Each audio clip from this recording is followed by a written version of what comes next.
نعرفكم على اسكندريه.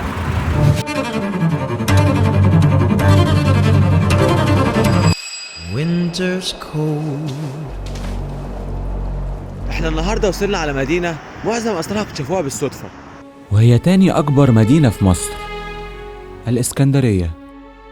لقبت اسكندرية عروسة البحر الأبيض المتوسط، واتعمل فيها أول وسيلة نقل جماعية في مصر وأفريقيا وهي الترام، وفيها أكبر مواني مصر البحرية، يحدها من الشمال البحر الأبيض المتوسط ومن الجنوب بحيرة ماريوت، وكانت عاصمة مصر قديما. خلينا نتعرف على المدينة اللي أمر ببنائها الإسكندر الأكبر ولكنه ما شافهاش.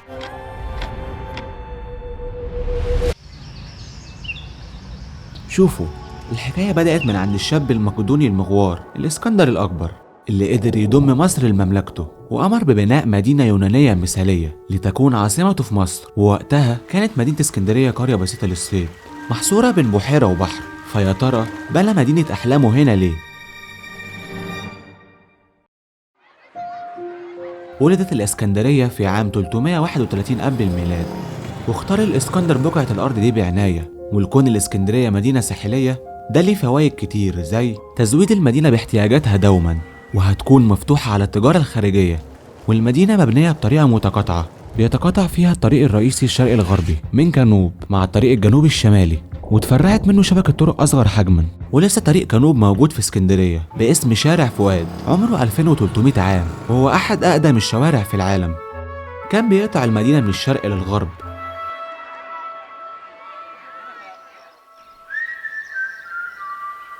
وقت بناء الإسكندرية خرج الإسكندر الأكبر لاستكمال فتوحاته، ولكنه توفي في بابل ولم يرى مدينة الإسكندرية مرة أخرى. ويقال إنه دفن في تراب اسكندرية، ولكن إلى الآن لم يعرف أحد مكان دفنه بالتحديد.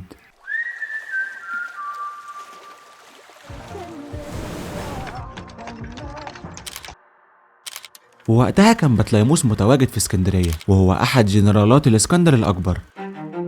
هو اللي هيرث حكم مصر، وبقت الإسكندرية المقر الرئيسي الخاص بيه. ويموت بطليموس الأول ويفضل يتنقل الحكم مرورا بالملكة الأشهر في التاريخ، الملكة كليوباترا. ومن المعالم الشهيرة اللي اتبنت في عصر البطالمة منارة الإسكندرية، وتم بنائها لإرشاد البحارة إلى ميناء الإسكندرية، وهي تعتبر أول منارة في العالم ومن عجائب الدنيا السبع القديمة. طولها كان حوالي 130 متر. عجوبة العالم القديم السابعة، منارة الإسكندرية. ولكن دمرت المنارة بسبب الزلزال الشهير اللي تعرضت ليه مصر عام 1303، وحاولوا إعادة ترميم المنارة عدة مرات ولكن فشلوا. وفي عام 1477 تم بناء قلعة قايتباي الشهيرة على أنقاض منارة الإسكندرية، ويقال إنه تم استخدام بعض من أحجار المنارة في بناء القلعة. وتم بناء المكتبة الأشهر على الإطلاق، وهي مكتبة الإسكندرية القديمة، وهي أكبر وأشهر وأقدم مكتبة في العالم. ضمت 700 ألف مخطوطة من ورق البردي، وأصبحت أول مركز للبحوث في العالم القديم. ولكن إلى اليوم لم يعرف أحد موقع بناء مكتبة الإسكندرية القديمة لأنها احترقت بالكامل. ولكن الآن تم إنشاء مكتبة عظيمة جديدة في الإسكندرية، بنيت في عام 2002 ميلاديا.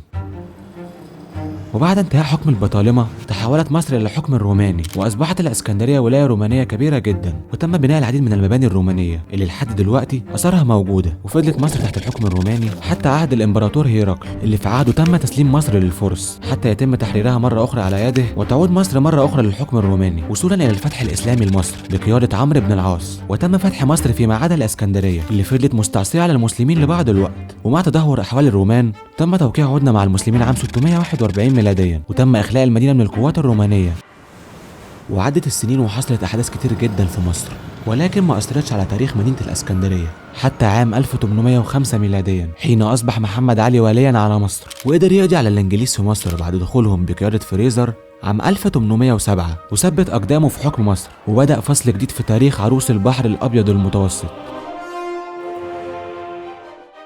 واهتم محمد علي بالمية لأن الإسكندرية كانت تعاني من قلة وجود المياه العذبة، وأمر ببناء قناة بطول 40 ميل وسميت بترعة المحمودية، وأنشأ الترام كأول وسيلة نقل جماعية في مصر وأفريقيا. وبدأت المدينة تنتعش وتزدهر من جديد، وكبرت وتوسعت وخدت شكلها المتعارف عليه. وتوالى على مصر العديد من الحكام، وظلت الإسكندرية وستظل عروسا للبحر الأبيض المتوسط.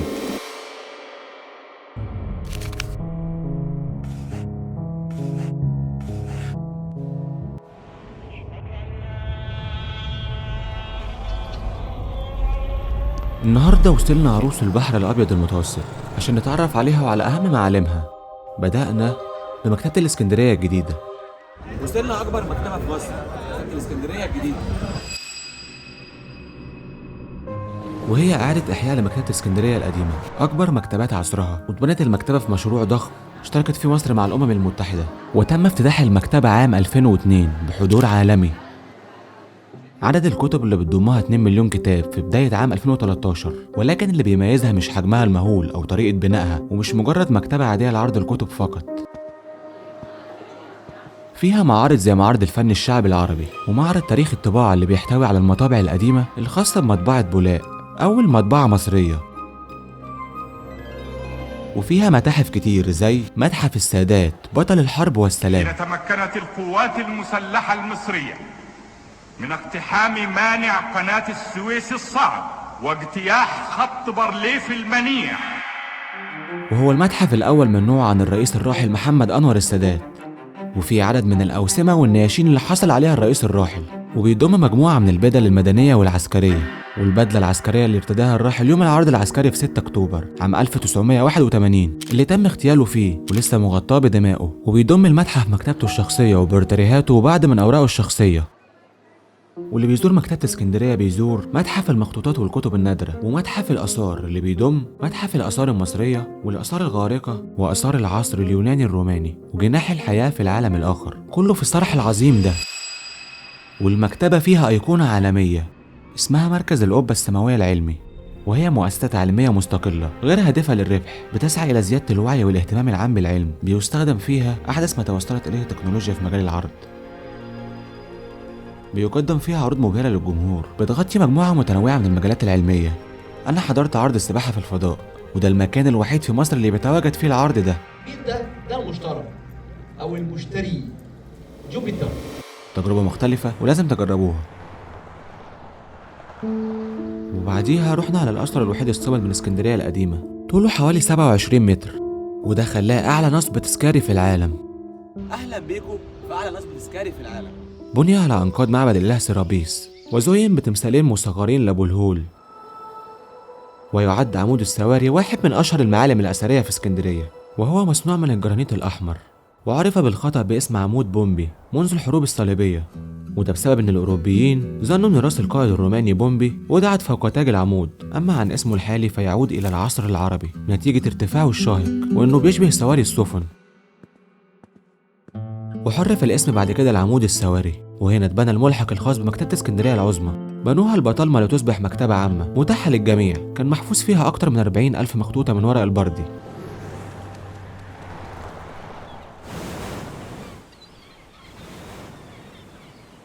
وبعديها انطلقنا على كاتاكومب كوم الشقافة. اكتشف المكان اللي احنا موجودين فيه ده حمار.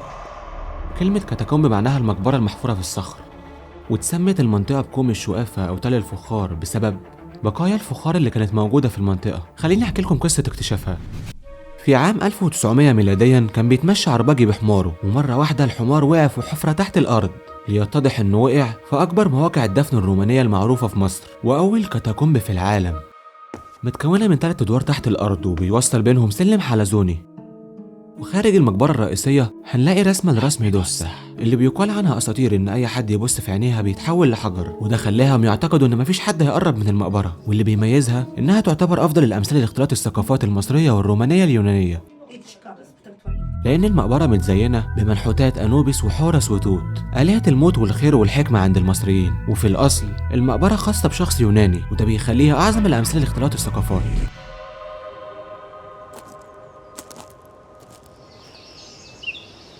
جينا على المسرح الروماني الوحيد في مصر.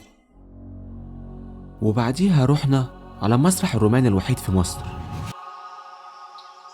يقع في منطقة كوم الدكة الأثرية، وهو أحد آثار العصر الروماني اللي أقيمت في القرن الرابع الميلادي، واكتشف بالصدفة أثناء عملية البحث عن مقبرة الإسكندر الأكبر من قبل البعثة البولندية عام 1960.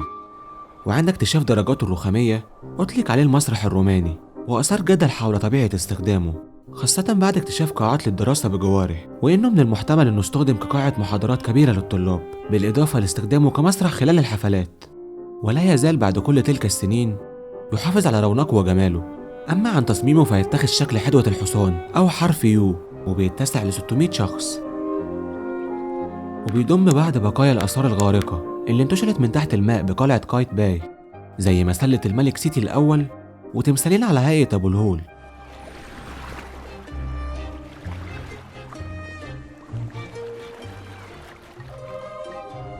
احنا وصلنا قلعة قايتباي في اسكندرية. وبعديها وصلنا على واحد من أجمل القلاع الحربية بحوض البحر الأبيض المتوسط، بناها السلطان قايتباي على أنقاض منارة الإسكندرية، ويقال إنه تم استخدام بعض من أحجار المنارة في بناء القلعة، واهتم بها سلاطين وحكام مصر على مر العصور. وسبب بنائها هو تحصين مدينة الإسكندرية وحمايتها من الاعتداء الخارجي وبالتحديد من الدولة العثمانية. فحاول السلطان قايتباي أن يحصن الثغرات المصرية، وقلعة قايتباي يحيط بها البحر من 3 جهات، واللي بيميزها التصميم الهندسي العظيم للممرات والسراديب. بتتكون من 3 أدوار مربعة الشكل، ويوجد في أركان البرج الأربعة أبراج نصف دائرية فيها فتحات لرمي السهام. والدور الأول في القلعة بيضم واحد من أقدم المساجد المعروفة في اسكندرية، والدور الثاني بيحتوي على ممرات وقاعات وحجرات داخلية. ويوجد ممرات ساحلية في القلعة، وهي تعتبر خط دفاع خفي هام جدا، بتحتوي على حجرات بها فتحات للمدافع بتطل على البحر.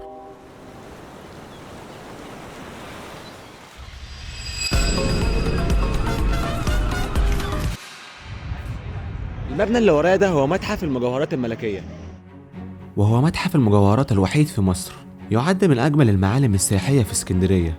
وبيشغل المتحف قصر بمنطقة زيزانيا، بني في عام 1919 على يد السيدة زينب فهمي، وسكنت فيه بنتها الأميرة فاطمة بنت الأمير علي حيدر حفيد محمد علي باشا، واستخدم لفترة من الوقت كاستراحة لرئاسة الجمهورية حتى تحول إلى متحف عام 1986.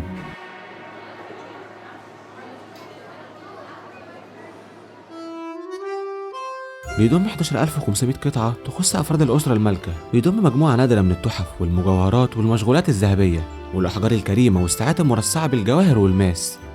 وبيضم أيضا طقم شاي من الذهب الخالص أهداه 126 باشا مكتوب أسمائهم تحت الصينية بمناسبة زواج الملك فاروق والملكة فريدة. وحمام القصر مش حمام عادي، لأن أرضيته مزينة بقشور من الذهب. وديكور المتحف لا يقل أهمية عن المجوهرات، متصمم بطريقة عجيبة. وبعديها خدنا الأتوبيس أبو دورين المشهور جدا في اسكندرية، ورحنا على متحف اسكندرية القومي. احنا دلوقتي موجودين في متحف الاسكندرية القومي،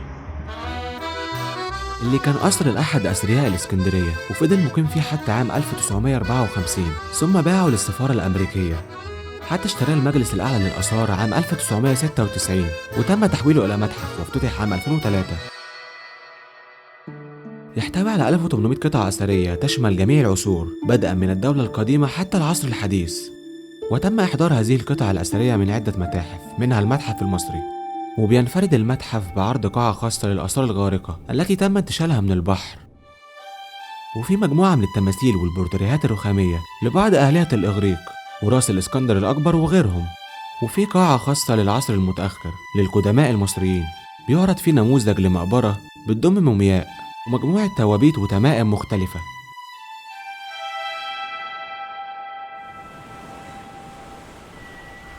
وبعديها كان لازم نعدي على واحدة من أشهر مناطق الإسكندرية، وهي منطقة الماكس، لقب أيضا بحي الصيادين، وتسمى بحي الماكس من المكوس بمعنى الجمارك. وفيها فنار أثري بقاله أكتر من 130 سنة، واللي بيميز المنطقة دي الطابع الشعبي، وجمالها البسيط هو السمة الرئيسية للمكان، وبيوتها الخشبية اللي في الأساس بيوت صيادين. ثقافة الأكل في مصر مختلفة جدا، وبما إننا في مدينة جديدة كان لازم نجرب أشهر أكلها. هناكل في مناطق غير اعتيادية. بدأنا بالفول في منطقة شعبية اسمها الجوازات في اسكندرية، مشهورين في مصر بالفول والطعمية، عشان ناكلهم صح نسيبنا من المطاعم المعروفة ونروح ناكل على عربية فول. طلبنا فول وبطاطس وجبنة.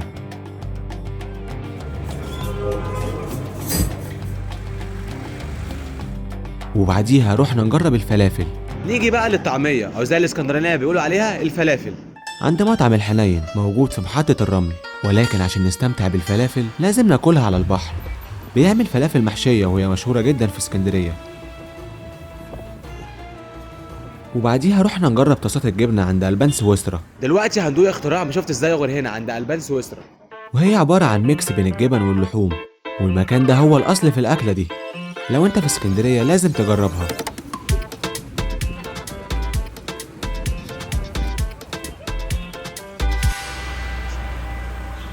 والليل في اسكندرية مختلف تماما، كل الناس بتخرج وبيروحوا على المطاعم. ثقافة الأكل بالليل قوية جدا في اسكندرية. احنا دلوقتي هنجرب الكبده الاسكندراني، لو انت في اسكندريه لازم تجرب الاكله دي.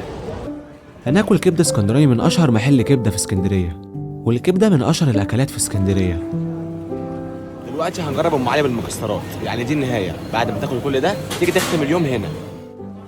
هنجربها عند عم فهمي، هو أحسن حد بيعملها في اسكندرية، مشهور جدا بين الاسكندرانية.